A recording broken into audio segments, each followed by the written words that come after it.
வணக்கம். நெருப்பு தமிழன். திமுக கிட்ட வாங்கி குடிக்க ஆரம்பிச்சிட்டாரு பாண்டே. யாரு? சாணக்கியன் பாண்டே. இந்த சாணக்கியன்னு பேர் வச்சதுக்கு ஒரு மாட்டு மூத்திரத்தை வாங்கி கொடுத்திருந்தாலும் ஒரு நல்ல புத்தியாவது வந்திருக்கும்.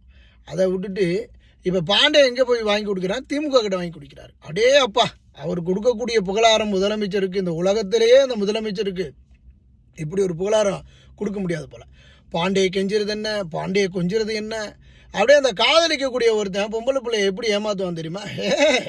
நான் அப்படியே பல்ல இழிச்சு ஏமாத்துறவன் மாதிரி இது இப்படி திரும்பி இப்படியெல்லாம் பாண்டே நான் பேசி பார்த்ததே இல்லை. அப்போ பாண்டேவுக்கு எவ்வளவு பணத்தை கொடுத்துருப்பானுங்க அப்படிங்கிறது தான். இப்போ பாண்டே முதலமைச்சரை இவ்வளவு வாழ்த்துன்னு வாழ்த்துறாரு. அப்படியா? வாழ்த்தட்டும், முதலமைச்சர் வாழட்டும். ஆனால் இது மிக முக்கியமான நோக்கம் அப்படிங்கிறது, இப்படிப்பட்ட ஒரு சங்கியாக இருந்தவனை கூட திமுக விலை கொடுத்து வாங்கியிருக்குன்னா அப்போ திமுக எதையும் செய்யும் என்பது தான் சிந்திக்க வேண்டும்.